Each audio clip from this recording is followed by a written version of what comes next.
de pouvoir aborder avec vous le message de ce matin. On va faire des travaux, non? Vous n'avez pas envie de faire des travaux? On va parler de décloisonnement. C'est important de décloisonner de temps en temps. Et j'aimerais faire une lecture avec vous sans tarder, et après on va prier. Dans la deuxième de Paul aux Corinthiens, au chapitre 10 et au verset 5. Et je vous fais la lecture dans une traduction, on pourrait dire moderne, qui est la parole vivante. J'aime bien cette traduction, de temps en temps l'utiliser. Je trouve qu'il y a des termes qui sont intéressants à aborder. Oui, nous renversons les raisonnements et les arguments sophistiqués qui se dressent prétentieusement en rempart contre la véritable connaissance de Dieu, faisant prisonnière toute pensée rebelle. Nous l'amenons à obéir au Christ et à reconnaître son autorité. Amen. On va prier. Notre Père Céleste, nous bénissons ton nom, nous te louons et nous te rendons grâce. Garde-nous de l'habitude d'ouvrir ta parole comme quelque chose qui se ferait dans le cadre d'un rituel, Seigneur, défait de tout intérêt personnel. Qu'au contraire, ce matin, nous soyons pleinement intéressés par ce que tu as à nous dire, ce que tu as à nous communiquer au travers de ta parole, et qu'elle puisse toucher nos cœurs. Saint-Esprit, agis pour que cette parole en nous puisse prendre vie et qu'elle donne un fruit abondant. Viens nous convaincre, Seigneur, là où nous avons quelques réticences. En tout cas, accompagne-nous pour que cette parole, Seigneur, ô combien puissante, puisse, Seigneur, dans nos vies, faire tout le travail que tu souhaites qu'elle fasse, afin qu'autour de nous, Seigneur, nous puissions aussi, Seigneur, la mettre en pratique. À toi toute gloire, Jésus. Amen. Oui, nous renversons les raisonnements et les arguments sophistiqués qui se dressent prétentieusement en rempart contre la véritable connaissance de Dieu, faisant prisonnière toute pensée rebelle. Nous l'amenons à obéir au Christ et à reconnaître son autorité. Le monde va célébrer le 9 novembre prochain un anniversaire, les 35 ans de quelque chose. Est-ce que vous savez qu'est-ce que le monde devrait célébrer le 9 novembre prochain? La chute du mur de Berlin. Il est tombé le 9 novembre 1989. J'étais devant la télé. Je ne sais pas, certainement beaucoup d'entre vous ont des souvenirs de ce moment mémorable, ô combien mémorable. Et ce jour-là, la population d'Allemagne de l'Est était enfin libre d'aller en Allemagne de l'Ouest. Des familles avaient littéralement été séparées en deux par le moyen de ce mur. Les gens ne s'étaient plus revus depuis des années et des années. C'est ainsi que le 10 novembre 1989, des bulldozers de l'Allemagne de l'Est ont commencé à détruire le mur qui avait divisé le pays pendant 28 ans. C'est chaud, hein? On a appelé ce mur le mur de la honte. Et si ce mur de la honte, comme il était surnommé, a été abattu, bien d'autres murs devraient l'être également. En tout cas, c'est ce que je pense. Et je pense évidemment aux murs qui sont parfois présents dans nos cœurs, à l'intérieur de nos vies. Existe-t-il des cloisonnements dans nos cœurs? Est-ce que nos cœurs peuvent être cloisonnés? Existe-t-il des murs de séparation qui reposent sur toutes sortes de raisonnements et même d'arguments qui pourraient être sophistiqués, dit l'apôtre? J'aimerais aborder ce matin ce qui m'apparaît être une nécessité spirituelle de pouvoir laisser Dieu agir en nous. Vous êtes d'accord que c'est important de laisser Dieu agir en nous? Nous ne sommes pas les conducteurs de travaux de ce que le Seigneur a entrepris le jour où il nous a fait naître de nouveau. Nous sommes en chantier. Enchantés, mais aussi en chantier. Donc, nous devons permettre au Seigneur de renverser tout ce qui fait obstacle à notre véritable connaissance de Dieu. Parce que c'est ce que Paul dit. Il y a des murs de séparation, des murs de cloisonnement, et ces murs nous empêchent d'avoir une meilleure connaissance de Dieu. Nous n'ignorons pas donc que nos cœurs sont particulièrement compartimentés ou sectorisés. Et nous constatons qu'il y a parfois des cloisonnements plus ou moins épais dans notre relation avec Dieu. On a l'impression parfois qu'on est dans une pièce et Dieu serait dans une autre. Alors on l'entend un peu parler au loin, ça me fait ça souvent avec ma femme dans le presbytère. Des fois elle me parle, elle croit que je suis à côté d'elle. Mais elle est tout en bas dans la cuisine et moi je suis tout en haut dans mon bureau. Et elle me dit, mais tu me réponds pas. C'est-à-dire qu'il y a une petite distance, c'est pas mal de murs épais entre toi et moi, ce qui fait que j'entends un bourdonnement, mais c'est pas très clair. Et parfois avec Dieu on a cette impression-là. On se dit, on a l'impression qu'on est dans une pièce et que lui il est dans une autre. Mais la pire des choses, c'est que parfois, on peut l'être avec soi-même. C'est-à-dire avoir l'impression d'être pas tout à fait en phase avec soi. En tout cas, avec ce qu'on devrait être. Et je ne parle pas aussi des cloisonnements qui peuvent avoir lieu entre nous et ceux et celles qui nous entourent. Et tous ces cloisonnements ne sont pas là par hasard, comme s'ils avaient été livrés, montés à notre naissance. On n'est pas né avec des cœurs cloisonnés.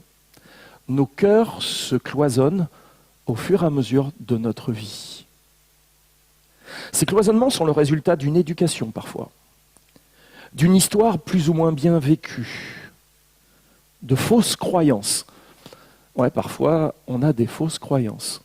On peut croire sincèrement en des choses qui ne sont pas vraies, qu'on nous a rabâchées, qu'on nous a dites et redites, et puis à un moment donné, merci Seigneur, il nous ouvre les yeux et il nous fait comprendre que ça, c'est des fausses croyances.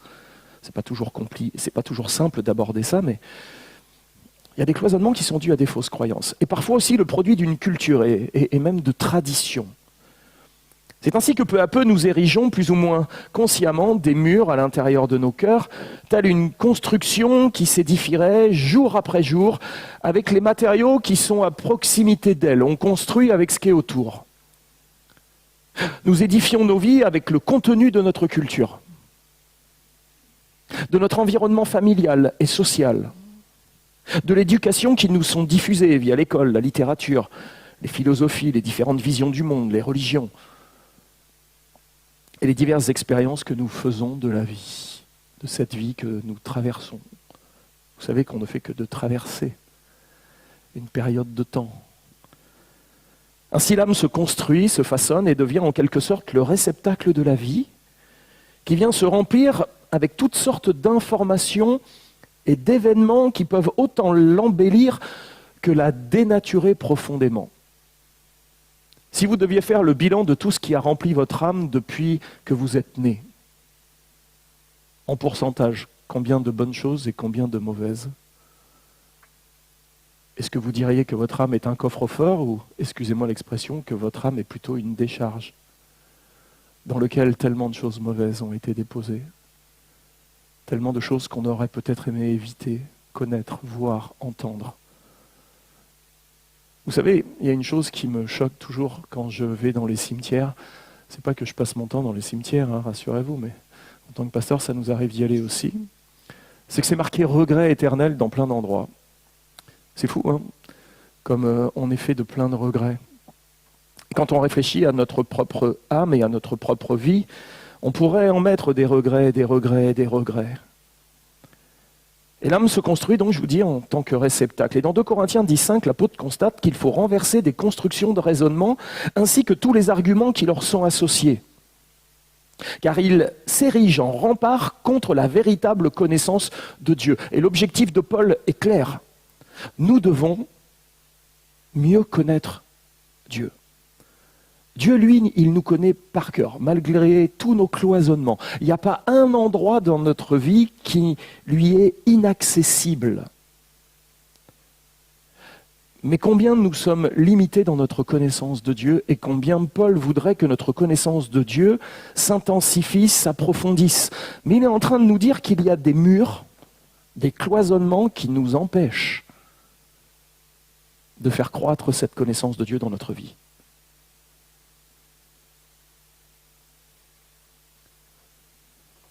Sa déclaration est forte et elle réclame une prise de conscience parce que le but recherché est légitime, mieux connaître Dieu. Si je vous pose la question ce matin et que je vous demande de lever la main, qui désire mieux connaître Dieu? Je pense qu'on ne va pas le faire, mais chacun lève la main, mais j'ai envie de mieux connaître Dieu. Et votre présence ce matin en témoigne. Le constat est que nous sommes tous devant des murs qui s'érigent en nous comme ceux d'une forteresse intérieure composée de clivages idéologiques dont le but est d'assurer une forme de protectionnisme à l'intérieur de nous. Oui, on se protège bien souvent derrière des murs.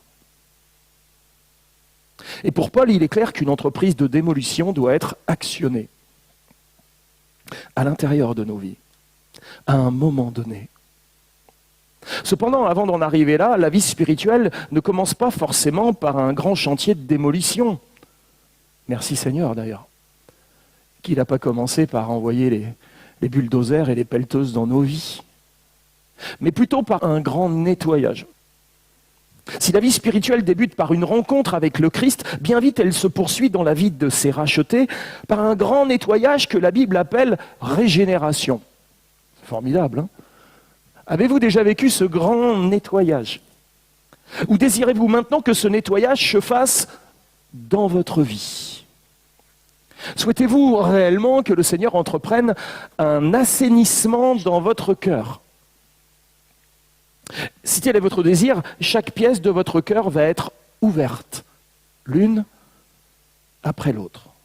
Chaque recoin va être inspecté, chaque placard sera vidé, de la cave au grenier de votre vie.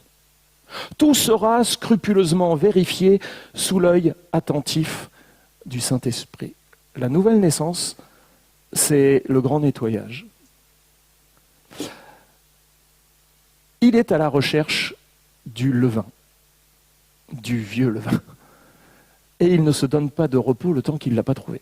Et il sait qu'il y en a un peu partout. Quel est alors le travail de Dieu dans notre vie?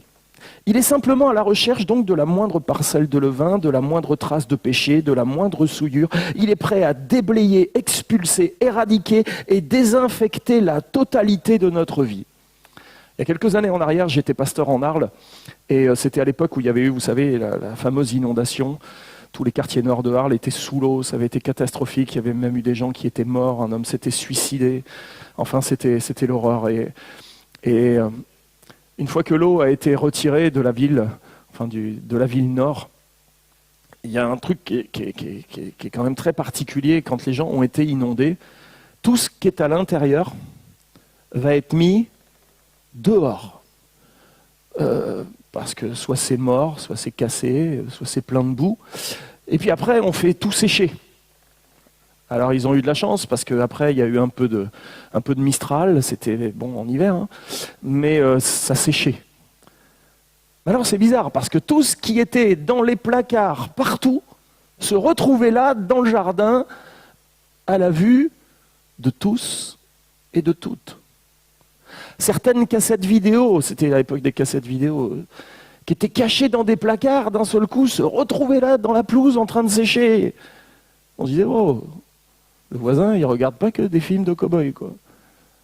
C'était terrible, tout était à la lumière. Tout ce qui était caché était mis à la lumière. Waouh! Un vrai travail de nettoyage allait être entrepris. L'eau était rentrée dans les maisons. Alors, excusez-moi l'analogie avec l'eau de la parole qui des fois rentre dans nos vies. Et à un moment donné, il faut que tout sorte. Et ça, c'est le travail de la régénération. Un formidable travail. Tel est le travail que le Seigneur accomplit en nous au moment de notre conversion par son œuvre de régénération au travers aussi de l'eau de la parole. Dans Tite 2,14, Paul écrit que le Seigneur s'est donné lui-même pour nous afin de nous racheter de toute iniquité et de se faire un peuple qui lui appartienne, purifié par lui et zélé pour de bonnes œuvres. Ainsi, nous découvrons que la première chose que le Seigneur vient accomplir dans notre vie, après s'être révélé à nous, est une œuvre de purification qui découle directement de ce qu'il a accompli pour nous à la croix du Calvaire. Ainsi, en parlant des chrétiens qui ont été régénérés, l'apôtre Paul va écrire dans 1 Corinthiens 11, « Mais vous avez été lavés, mais vous avez été sanctifiés, mis à part, mais vous avez été justifiés, rendus justes aux yeux de Dieu, au nom du Seigneur Jésus et par l'Esprit de notre Dieu. » Le cœur de l'homme, avant que le Christ n'œuvre en lui, et le cœur de la femme, bien sûr, est semblable en réalité à une grande décharge, où se mêlent toutes sortes d'immondices pestilentiels et dangereux. Certes, nous pouvons avoir une belle apparence, mais une belle apparence au dehors, mais être infecté au dedans. C'était le cas des pharisiens à qui Jésus avait dit dans Matthieu 23, 28, « Vous de même, au dehors, vous paraissez juste aux hommes, mais au dedans, vous êtes plein d'hypocrisie et d'iniquité. » Il a même été plus loin, il a dit « Vous ressemblez à des sépulcres blanchis. Beau du dehors, mais à l'intérieur, c'est toute espèce d'ossement de mort, de choses impures pour un juif. » Et l'image, elle est là. Elle est choquante, elle est troublante, mais elle est là. On peut avoir la plus belle des apparences, être la personne la plus charismatique, et à l'intérieur de notre cœur, c'est une véritable décharge qui est là. On peut tromper les autres, mais on ne trompe jamais Dieu. Et à partir de là, l'apôtre Paul est en train de parler à l'église de Corinthe. Vous connaissez le contexte des Corinthiens. Si vous lisez la première épître, vous voyez un petit peu tous les problèmes qu'il y avait. Heureusement, il a écrit la deuxième épître peu de temps après. Et Paul est en train de défendre son ministère. On peut se poser d'ailleurs la question comment avait été prise la première épître pour qu'il arrive à devoir se justifier autant dans la deuxième. Mais Paul sait qu'il y a un travail à faire. Et je pense que on n'a pas à pointer du doigt les Corinthiens comme j'ai pas à pointer du doigt l'église de ce matin. C'est pas l'objectif. Mais c'est toujours de se regarder face à la parole de Dieu, de se sonder et de dire Seigneur, oui, il y a encore du travail à faire dans ma vie. Ce matin, sommes-nous de ceux qui pensent qu'au-dedans d'eux, tout est purifié? Est-ce que tout est pur en moi? L'apôtre Paul écrira dans Romains, chapitre 7, verset 18, toujours en parole vivante, par expérience, et il parle par expérience, il n'est pas en train d'avoir recours à un schéma de pensée. Par expérience, je sais qu'en moi, c'est-à-dire dans mon être naturel, il n'habite rien de bon. Waouh! Ça laisse peu de place. Il habite rien de bon. En tout cas, lui, il a dressé son bilan, quoi. Il n'y a rien de bon. Rien qui ne vaille la peine d'être conservé. Pour Paul, la question était tranchée. Il n'y a rien de bon en nous, rien à récupérer, parce que tout a été atteint, infecté et dévié par le péché qui régit notre vie entière. Martine, hier, elle me disait qu'elle était un vide-grenier.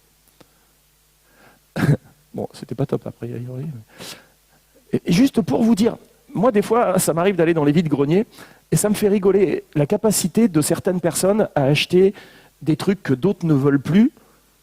Mais on se dit, mais pourquoi elles achètent ça? Parce que je suis sûr qu'en fait, elles vont le mettre dans leur garage en arrivant, elles ne s'en serviront jamais.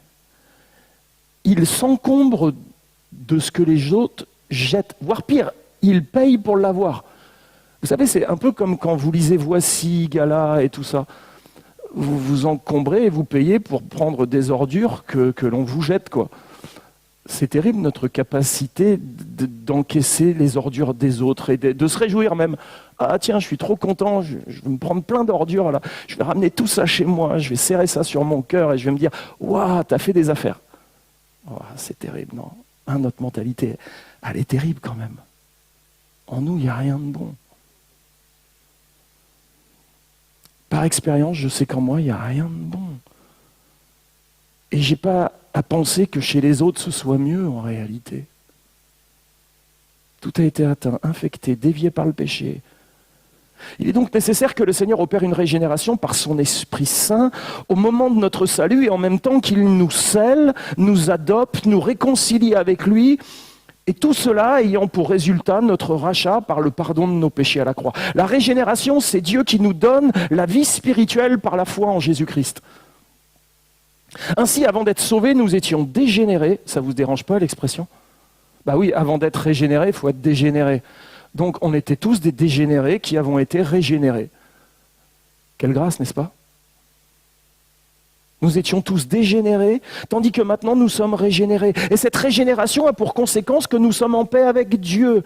Nous recevons une vie nouvelle et nous devenons ses enfants pour toujours. Amen. Et Christ est le seul qui peut guérir la dépravation totale du cœur humain. Je crois que le cœur humain est totalement dépravé. Et nous devons comprendre que l'être humain n'a donc pas besoin d'être rénové, d'être juste réformé ou réorganisé, mais de naître de nouveau. Il faut une action de l'Esprit de Dieu dans notre vie. Pas juste un replâtrage sur les vieilles bases. Quelle grâce lorsque Dieu accomplit une telle œuvre en nous. Cette régénération marque aussi le début du processus de sanctification. Nous avons été sanctifiés une fois pour toutes, mais il y a un processus, une marche dans la sanctification par lequel nous devons devenir ce que Dieu veut que nous soyons. Il a fait de nous ses enfants, mais franchement, on n'a pas encore l'attitude de l'enfant de Dieu. On ne se comporte pas comme notre Père souhaite que nous nous comportions. Alors la marche dans la sanctification va devoir nous amener à désapprendre tout ce qui est du vieil homme et de la vieille femme pour arriver à réapprendre tout ce qui est de l'enfant de Dieu. Parfois c'est compliqué. On a tellement pris de mauvaises habitudes. Mais vous savez, pour vaincre une mauvaise habitude, il faut en prendre une bonne. Sinon on n'y arrive pas. Et c'est à ce moment-là qu'un travail va devoir s'effectuer dans nos vies. Vous êtes prêts ? Le chantier commence. Si la régénération est uniquement l'œuvre de Dieu en nous, la marche dans la sanctification est nécessaire pour faire correspondre notre état personnel à nos statuts de sanctifiés. Alors, sur ma carte d'identité céleste, c'est marqué Xavier Lavie, né de nouveau, sanctifié. Fils de Dieu. Ok. Mais est-ce que mon comportement de tous les jours correspond à l'identité qui est sur ma carte ?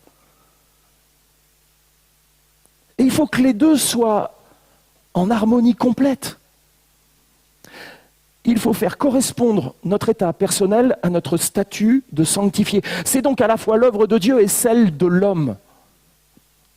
Il est nécessaire de comprendre que la sanctification est une coopération entre Dieu et l'homme. C'est un synergisme.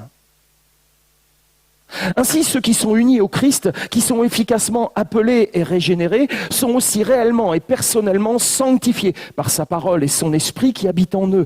Le règne du péché est détruit. Et on pourrait dire Amen. Et les nombreuses passions sont progressivement affaiblies et mortifiées. À ce propos, lisez La mortification de l'âme de John Owen. Et c'est alors que des grands travaux peuvent être réalisés dans notre vie, car à cette étape, nos vies sont encore parfois cloisonnées. Oui, je suis né de nouveau, mais encore très cloisonné.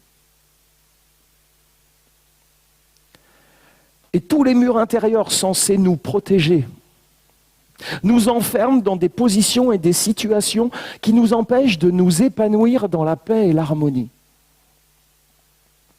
Il y a dans nos vies deux types de murs. Il y a les murs de séparation et il y a les murs porteurs. Vous y connaissez un peu en architecture ? Ouais. J'aimerais rapidement évoquer quelques murs de séparation, afin que nous comprenions en quoi ils correspondent, à quoi ils correspondent, et que nous réalisions pourquoi le Seigneur souhaite les abattre. Il y a parfois en nous des murs d'incrédulité. Et de tels murs ont pour fonction de nous protéger de tout espoir déçu, qui engendre presque toujours l'incompréhension et même la souffrance. Espoir déçu engendre incompréhension, engendre même parfois souffrance. Combien d'espoirs, d'espérances ont été déçus en nous, qui nous ont amenés à construire des murs de séparation dans nos cœurs. Seulement de tels murs font obstacle à la foi nécessaire pour pouvoir avancer avec Dieu. Les murs d'incrédulité sont parfois des murs de résignation et de déception. qui ont été édifiés dans nos vies afin d'établir la pièce sombre du pessimisme, à l'intérieur de laquelle nous stockons tous nos désespoirs.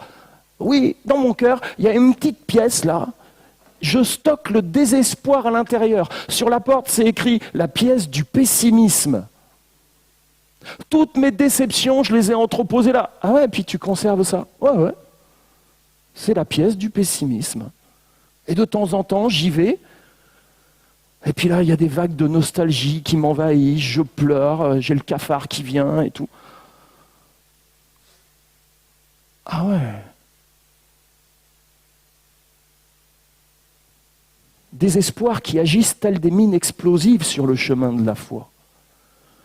Ce sont parfois des murs idéologiques, intellectuels, culturels, religieux, de tradition, que notre éducation a même posés en nous et qui limitent ou bloquent l'activité de Dieu. Et de tels murs entravent l'activité divine en la cantonnant essentiellement au rang du possible ou de l'intellectuellement compréhensible. Combien de personnes sont véritablement cloisonnées par de tels systèmes de pensée qui viennent lutter contre la volonté de Dieu en eux? On continue? Bon, vous savez que celui-là, il va falloir le démonter. Hein. Allez, j'en prends un autre. Il y a les murs de souffrance et de méfiance. Alors là, ça cloisonne pas mal non plus. Tous ceux et celles qui souffrent cherchent à se protéger de la souffrance et se retrouvent presque toujours dans le confinement. Ah ouais, ça c'est un mot qu'on n'aime pas. C'est pour ça que je l'utilise. C'est un mot dans notre vocabulaire, dès qu'on entend confinement, il y a plein de choses qui nous reviennent. Hein. Tous ceux et toutes celles qui souffrent cherchent à se protéger de la souffrance et se retrouvent presque toujours dans le confinement. Quand une personne rencontre la souffrance, elle a cette tendance naturelle à se construire des murs pour se protéger et derrière lesquels elle va chercher à s'enfermer. C'est une réaction naturelle que de vouloir se protéger lorsque l'on souffre. C'est très humain. La souffrance entraîne nécessairement des fragilités et des vulnérabilités. Et elle place notre vie sur des limites difficiles à confronter. Et en face de vides étourdissants et effrayants qui engendrent des instabilités et des peurs.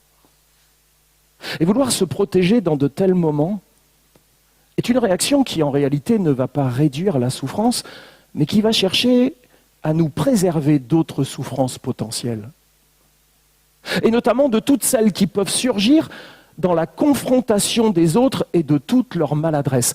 Qu'est-ce que les gens sont maladroits? Non? Dites-moi, vous avez déjà été blessé? Oui. Ils sont maladroits, non?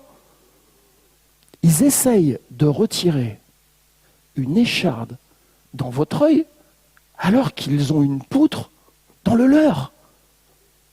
Mais c'est normal qu'ils soient maladroits avec une poutre dans leur œil.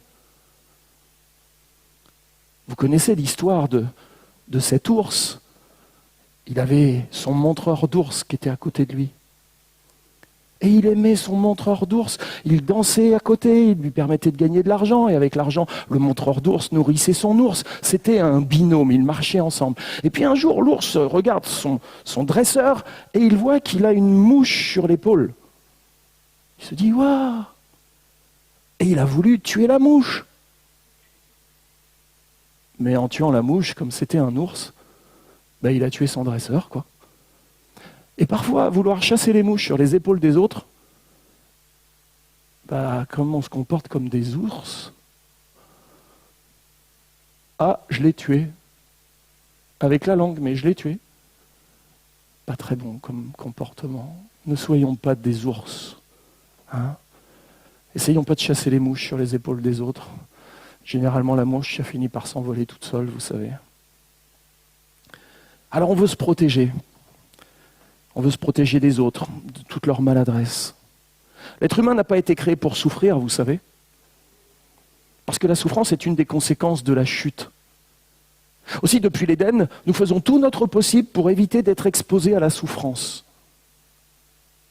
Et nous mettons tout en œuvre toutes sortes de choses pour pouvoir s'en préserver. Comment arriver à traverser la vie en souffrant le moins possible? Si je vous pose une question, qui veut souffrir? Levez la main. Un grand évangéliste, alors je ne sais pas si beaucoup de gens venaient à son appel, mais il disait « Venez et souffrez ».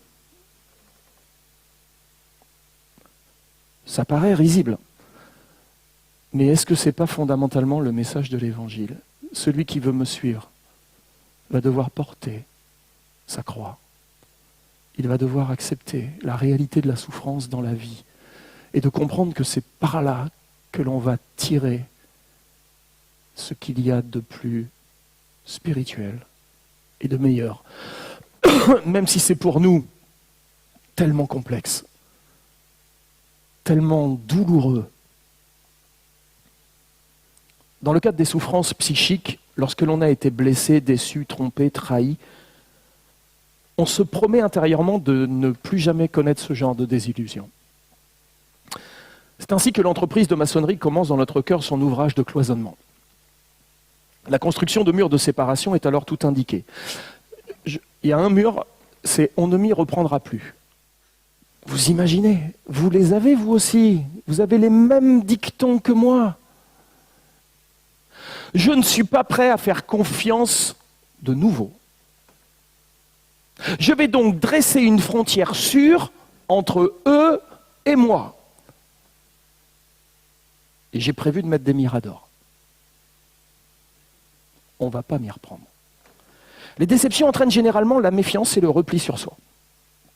Ainsi, lorsque la confiance est altérée, beaucoup choisissent de conserver dans leur cœur les frustrations et les blessures au risque même de devenir, ce qui serait terrible, agressif, acariâtre envers les autres. Ça peut aller jusque-là. Ainsi, les murs de séparation deviennent des murailles d'agressivité permettant de maintenir les gens à distance respectable pour ne pas être dérangés. Et une forteresse s'édifie ainsi dans notre cœur. Et la souffrance est une cause bien réelle d'emmurement. Il y a aussi les murs d'inimitié. De nombreuses personnes se sont enfermées derrière des murs d'inimitié en réaction à l'animosité, aux querelles, aux disputes, aux médisances et aux critiques. Quand de telles choses nous atteignent, la tendance générale est de s'enfermer dans des zones protégées, au milieu desquelles nous rejetons toutes les relations qui nous semblent potentiellement génératrices de conflits. On retrouve parfois des murs d'inimitié dans le cœur des époux et des épouses, des membres d'une même famille, des personnes qui entretenaient des relations d'amitié ou professionnelles, et encore plus tristement, même au sein des membres d'une même église. Et derrière de tels murs de séparation, chacun considère que ses propres raisons sont forcément les bonnes. Et l'on se blinde en ne prenant plus en considération les avis des autres, leurs pensées, leurs perceptions. Nous sommes alors retranchés dans un véritable bastion, et même la voix de Dieu en devient feutrée. Et entouré de tels murs, on devient presque aveugle sur la nécessité de traiter notre propre péché et nos propres insuffisances, et l'on cultive plus volontiers la pensée que c'est forcément l'autre qui a besoin de s'humilier, de se repentir et de reconnaître ses fautes. Puis de toute façon, le temps qu'il ne reconnaît pas ses fautes, il ne faut pas qu'il compte sur moi. Il y a aussi les murs de l'égocentrisme. Et ma liste n'est pas exhaustive du tout. On est des champions du cloisonnement en réalité. Nous vivons dans une société qui nous pousse à devenir de plus en plus individualistes. Et chacun cherche à préserver ses intérêts personnels. C'est pourquoi toutes les décisions sont prises sur la base de l'analyse, la fameuse analyse bénéfice-risque. Où sont mes bénéfices ? Où sont mes risques ? Si la balance pèse du côté bénéfice, alors je suis prêt à investir. Mais si la balance pèse du côté risque, alors là, je me retire. Mais dites-moi, spirituellement parlant, la foi doit s'engager dans quel terrain ?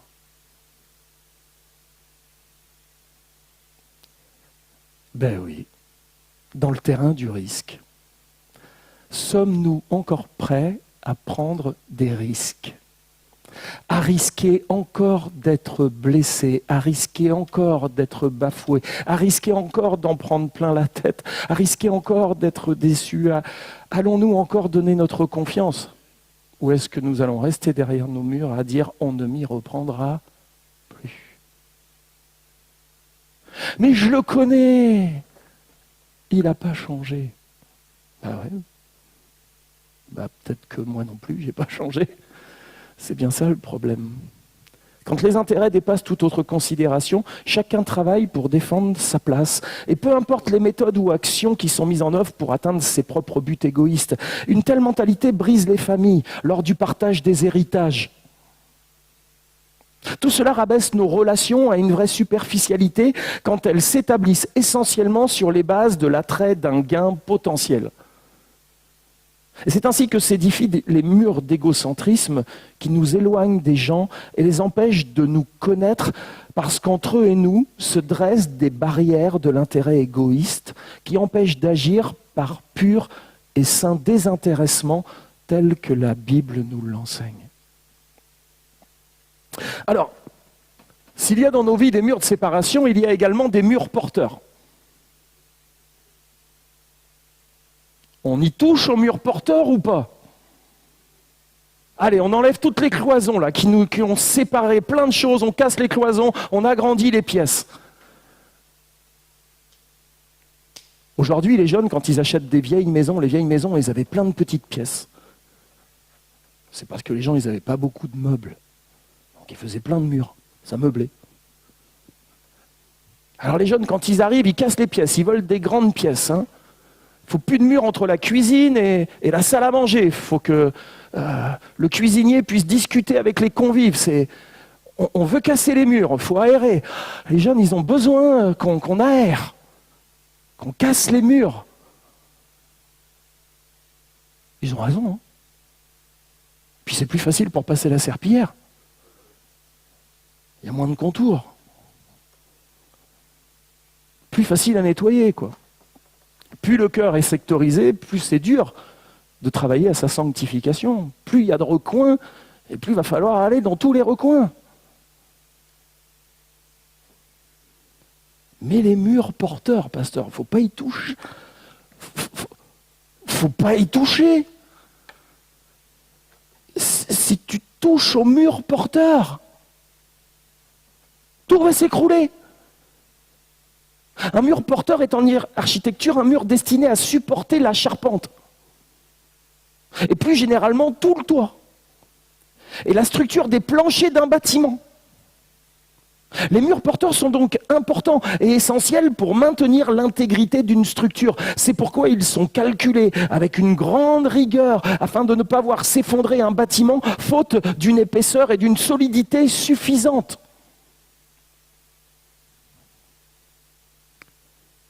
Si on peut abattre des murs de cloisonnement qui ne sont pas porteurs, il est toujours dangereux d'abattre des murs porteurs. À moins de se faire conseiller par un architecte qui va faire un calcul de viabilité et va remplacer un mur porteur par un IPN, une poutre métallique. Mais c'est pas sans risque. Hein. Dans le cadre de notre marche dans la sanctification ou de la sanctification progressive, nous assistons peu à peu à la démolition par le Seigneur et de nous des murs de séparation à l'intérieur. Tels que ceux de l'incrédulité, de la méfiance, de l'inimitié, de l'orgueil, de l'égocentrisme, etc., etc., etc. Mais quand le Seigneur entreprend la démolition des murs porteurs, non mais attends Seigneur, là, faut pas toucher là. C'est un mur porteur. Tu es en train de t'attaquer à un mur porteur. Vous croyez que le Seigneur, il peut s'attaquer au mur porteur, vous ? Bah ouais. Autant les murs de cloisonnement, c'était un peu compliqué. Mais quand il s'attaque au mur porteur, là, le vent de panique commence à souffler, là. Quand il commence la démolition des murs porteurs, alors une peur vient nous envahir. Nous pensons qu'il va ruiner notre vie et que tout va s'effondrer. Il est en train de toucher à l'essentiel. Il s'attaque aux choses sur lesquelles nous avons tout fait reposer. Parce que lui, il veut que tout repose sur lui. Est-ce qu'il y a des choses dans votre vie qui ne reposent pas concrètement sur le Seigneur, mais qui reposent sur des murs porteurs? Parce que je ne vais pas dire que je suis prophète, mais il va les attaquer, ces murs. Il va s'en occuper.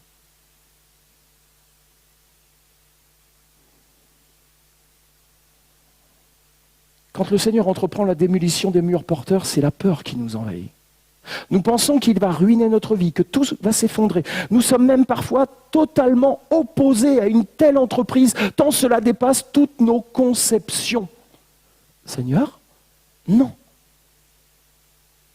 Pour autant que cette prière soit entendue de Dieu, je ne suis pas d'accord. Ça vous est déjà arrivé de dire à Dieu, non, ça, je ne suis pas d'accord. Quels sont les murs porteurs dans nos vies? On peut les définir par toutes les personnes, choses et situations sur lesquelles nous nous reposons. Personnes, choses et situations sur lesquelles nous nous reposons. Et qui nous apparaissent comme étant plus que nécessaires ou comme des parties intégrantes de notre vie. Perdre nos murs porteurs signifierait pour nous la ruine de notre vie ou son effondrement total. Alors je vais poser une série de questions très gênantes. Vous m'excusez à l'avance? Comment pensons-nous réagir à la perte de ceux qui nous sont les plus chers?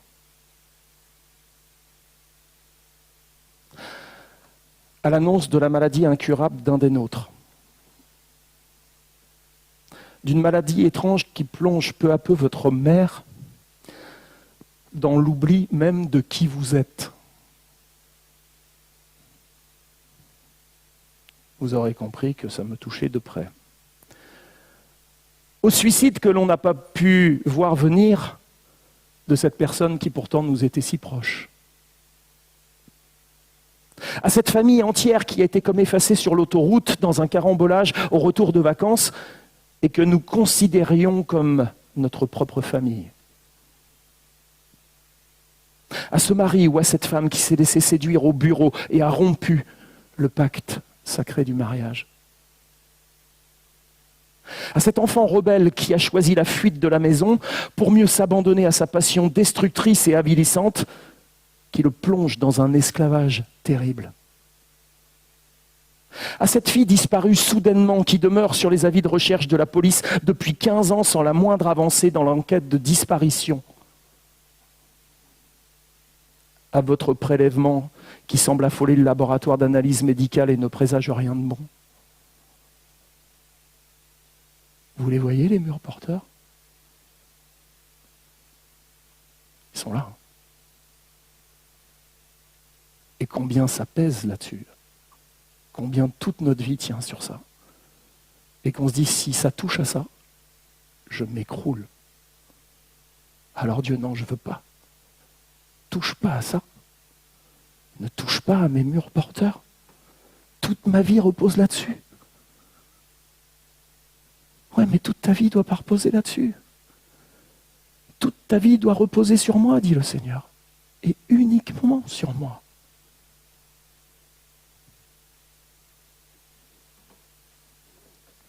À cet enfant qui ne semble pas se développer selon les courbes de son livret de santé.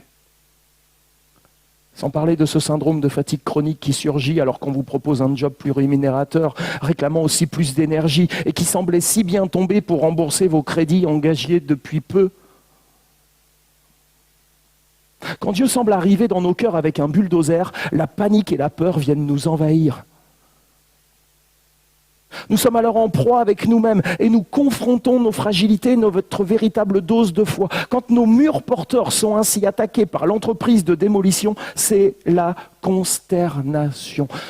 Mais j'ai un verset pour vous rassurer. Aucune tentation ne vous est survenue qui n'ait été humaine. Et Dieu, qui est fidèle, ne permettra pas que vous soyez tentés au-delà de vos forces. Mais avec la tentation, il préparera aussi le moyen d'en sortir afin que vous puissiez la supporter. S'il y a bien quelqu'un qui connaît nos limites, c'est lui. Quel verset magnifique. Mais il faut avoir été tenté au plus profond de ce que cela peut signifier pour en mesurer toute la réalité. Éprouver toute la fidélité de Dieu au sein de nos épreuves ne sonne pas toujours la fin des travaux. On peut se dire, c'est bon, il a éprouvé ma fidélité, il sait que je suis quelqu'un de fiable, c'est donc que ça y est, les travaux sont terminés. C'est parfois juste une consolidation divine, pour ne pas dire une consolation divine, qui éviterait la ruine spirituelle s'il continuait le chantier. Et curieusement, Dieu nous bénit parfois plus en fermant son ciel qu'en l'ouvrant en grand au-dessus de nous. Non ? Vous savez comment on fait chanter les oiseaux chanteurs ? Vous savez qu'il y a des oiseaux chanteurs, enfin c'est plus des siffleurs, mais vous savez comment on fait pour les faire chanter ?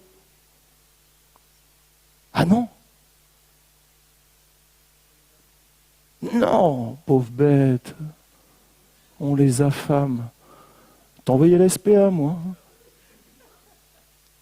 On prend un grand drap noir et on le met sur la cage. Et on les met dans l'obscurité totale. Et là, l'oiseau se retrouve dans le noir, enfermé sous un voile noir. Et là, il se resserre. Il est mal. Oh, c'est pas mieux que... Vous le laissez là 1 heure, vous enlevez le voile et là, il siffle, il n'arrête pas.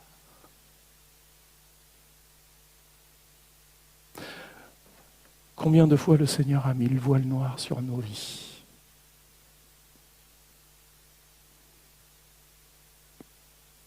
On n'arrivait plus à siffler. On était tellement habitués de tout ce qui était autour.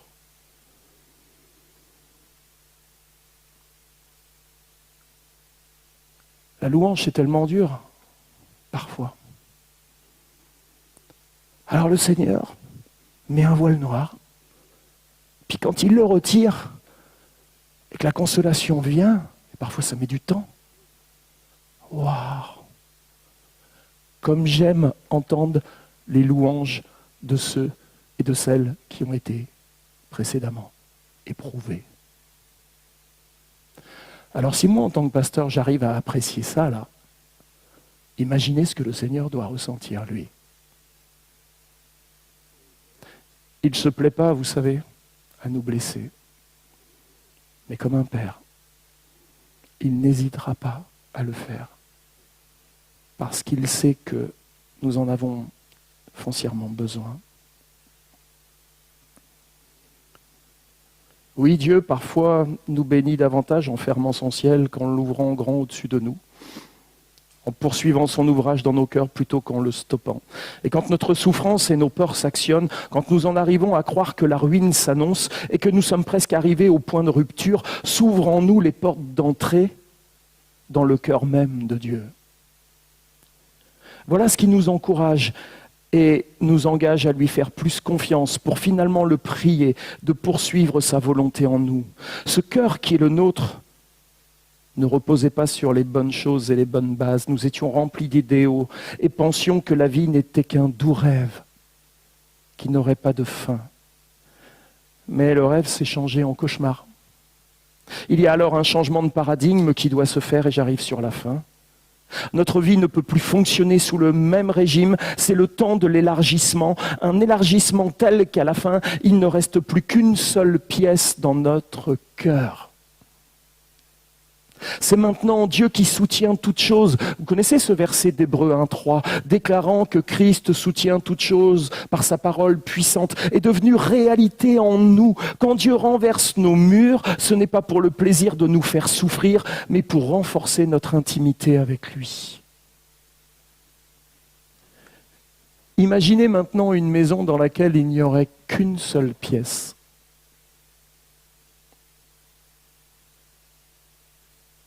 On casse tous les murs dans la maison, il ne reste plus qu'une pièce. Plus de possibilité d'une intimité cachée. Terminé. D'un repli sur soi dans un coin de la maison. Bon, tous les couples savent de quoi je parle. Vous savez, les séances de boudage. Plus de pièces attitrées, de pièces de boudage dans laquelle ronger son frein, où on aime macérer dans sa mélancolie. Plus de jardin secret, de zones de défouloir ou de cocooning sentimental. Quand Dieu brise nos rêves et renverse nos murs porteurs, l'œuvre de sanctification atteint bien souvent son paroxysme. En abattant les murs, le Seigneur libère de la place au-dedans de nous, rend nos vies plus praticables et habitables. Il en éclaire chaque partie et rend l'intimité plus réelle. Avec Dieu, l'intimité n'est pas à l'intérieur d'une zone confinée, mais en haut d'une montagne pour être bien visible. Vous êtes la lumière du monde.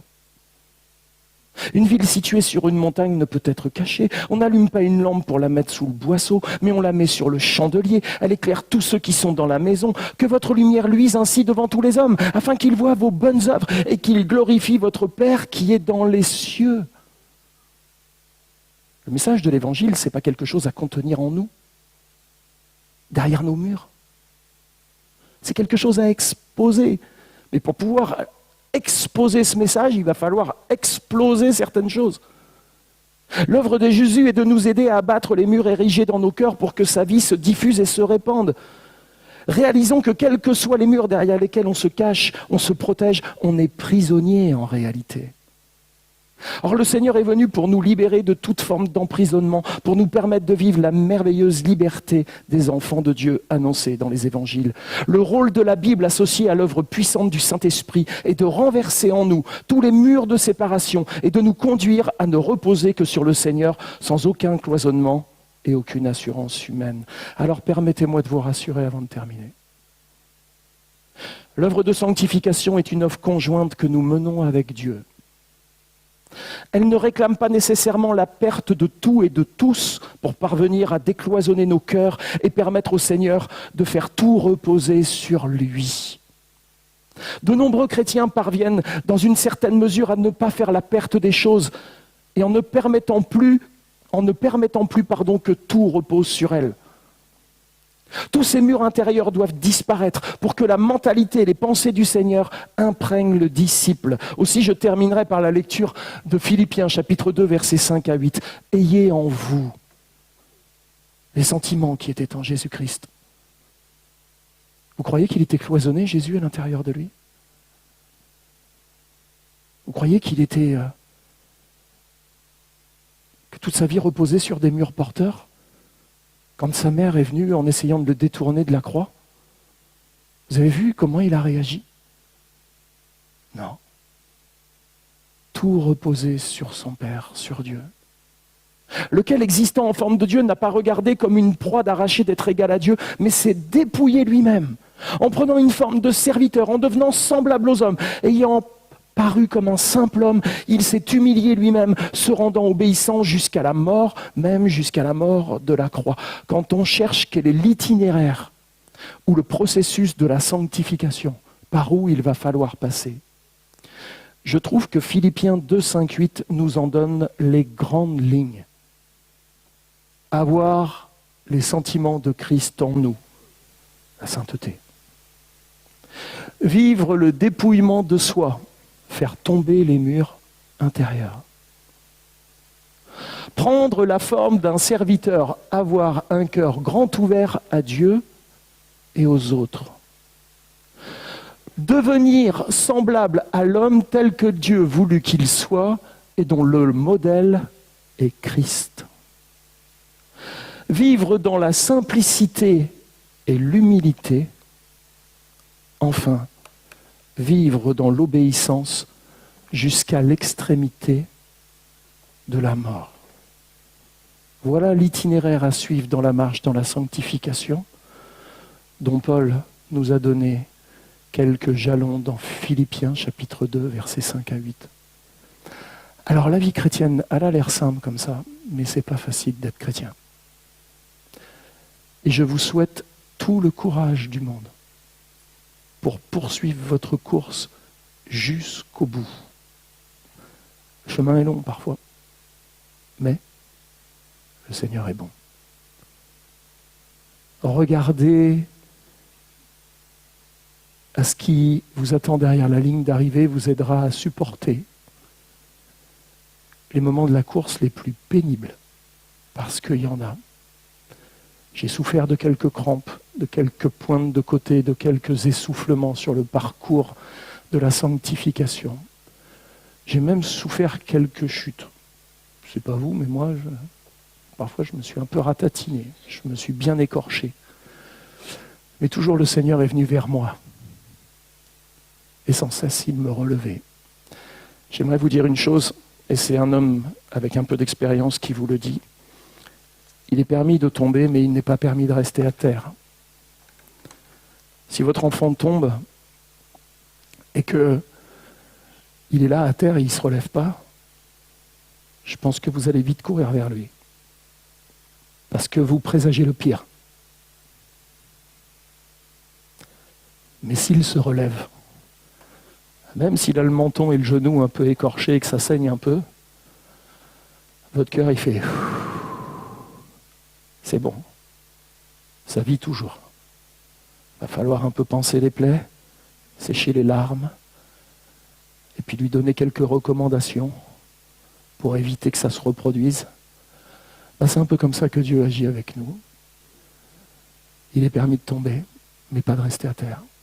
Relevons-nous et comptons sur celui qui nous aime, notre Père, pour venir nous soigner. Il est celui qui a entamé les travaux dans nos vies. Moi, ça fait un paquet d'années qu'il l'a fait. Je pense que pour beaucoup, c'est aussi le cas. Mais il n'a pas fini, mon frère, ma sœur, les travaux. L'œuvre de démolition est toujours en train de se faire. Mais encore faut-il arrêter au fur et à mesure de construire des murs alors que lui est en train d'en démolir. C'est aussi ça la vie chrétienne, accepter d'être fragilisé. Christ sur la croix venait d'en prendre tellement plein la tête. Son parcours de la passion est terrible. Et alors qu'il est sur la croix, Père, pardonne-leur. Ils ne savent pas ce qu'ils font. Je ne sais pas si j'aurais dit ça, moi, mais lui, il l'a dit. Et je ne pense pas que c'était juste pour la galerie. Il a trouvé des excuses à ceux chez qui on n'en aurait jamais trouvé. Et je pense que la vie chrétienne, c'est finalement trouver des excuses à des gens qui n'en méritent pas. Parce que c'est concrètement ce que Dieu a fait avec chacun de nous. Nous n'avions aucune excuse. Et pourtant, il a fait bien plus que de nous excuser, que de nous pardonner. Il nous a justifiés, sanctifiés, rétablis. Puisqu'il nous a montré le chemin, nous n'avons plus qu'à le suivre. Amen.